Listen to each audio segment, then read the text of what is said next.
Hello, hello, hello. Welcome back to the weekly Monday Motivation Podcast. No more excuses. I am your host, Sandy Ballard, the Thinking Badass Business Coach.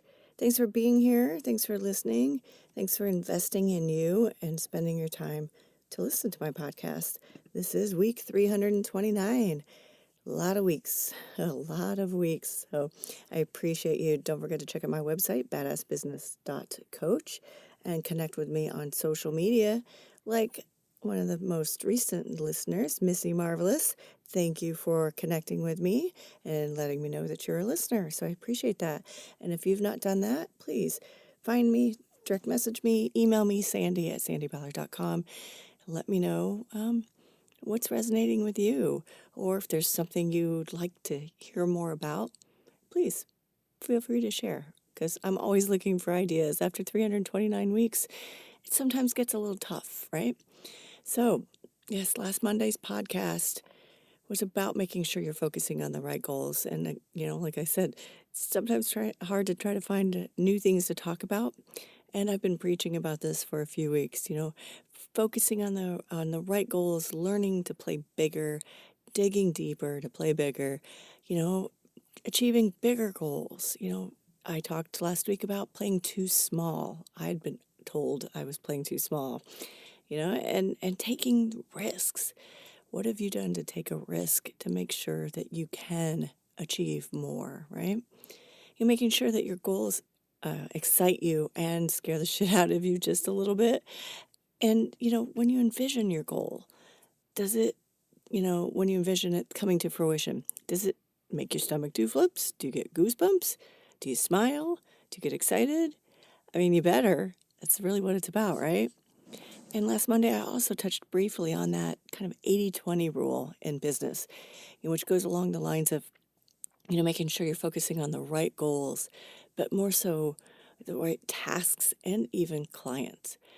We spend way too much time on the tasks that don't move us forward. As Dr. Benjamin Hardy says, people tend to focus on the urgent versus the important, and that we work backward. So, we'll focus too much time on things that only bring us 20% of the results. And that same thing goes for business owners and their clients. We'll spend 80% of our time on clients that only bring us 20% of the revenue. So what you do, what should you do? What do you do?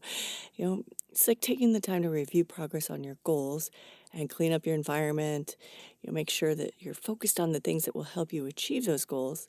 Take the time to review your clients, customers, patients, whatever you have, as well as your vendors, subcontractors, business partners of any kind, the people that you need to help you and you help them.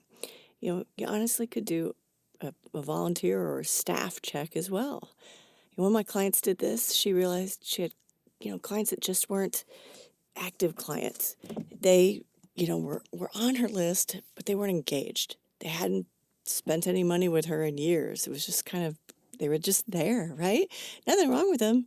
They just weren't active.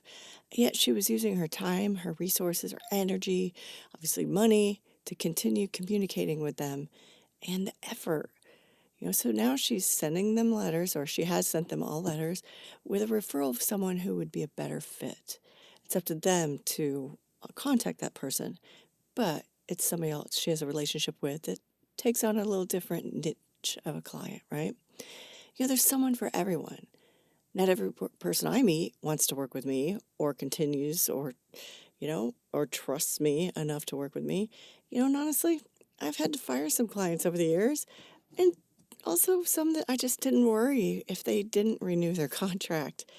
There's somebody for everybody, and I'm not for everyone, and you're not for everyone. So what about you?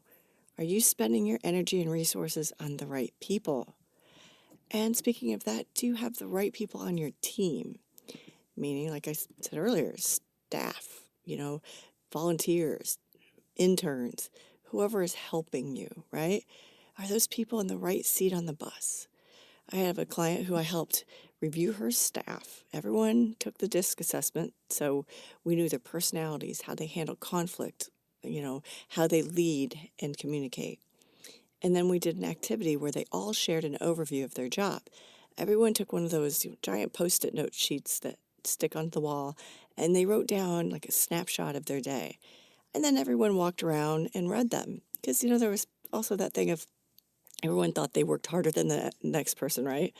So, that was the thing. Some people had no idea what their coworker did all day, or that they were responsible for certain aspects of clients' communication or the business growth. And then when I met with some of the key managers after reviewing the sheets myself, because I noticed a couple very interesting things. Two of the people did not mention anything about their key role, yet they mentioned other tasks. So what did we do?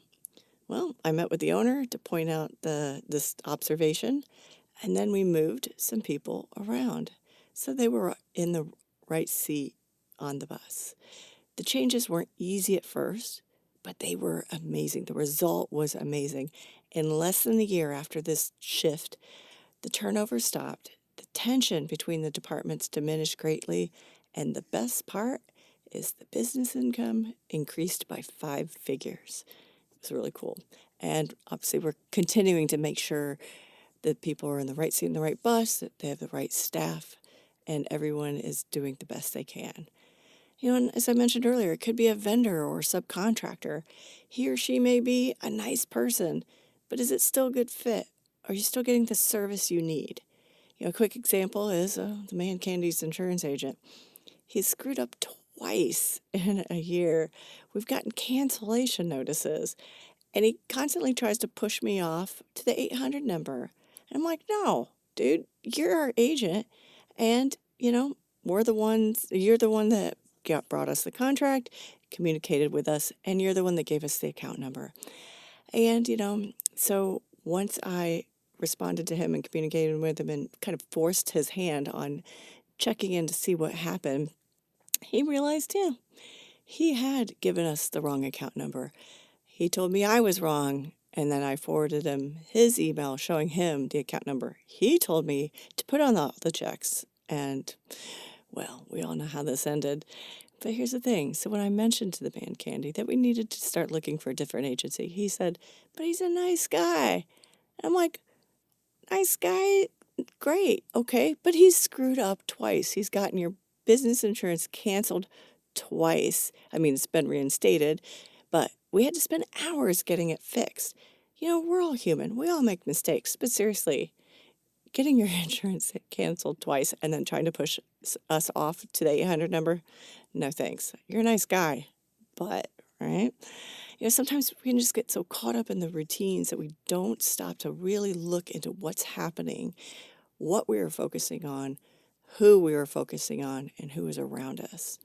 So yes, I guess this week, it's time to review some more. Who are the people around you? And if you can't figure it out or you need some help talking through things, contact me, Sandy at sandyballard.com.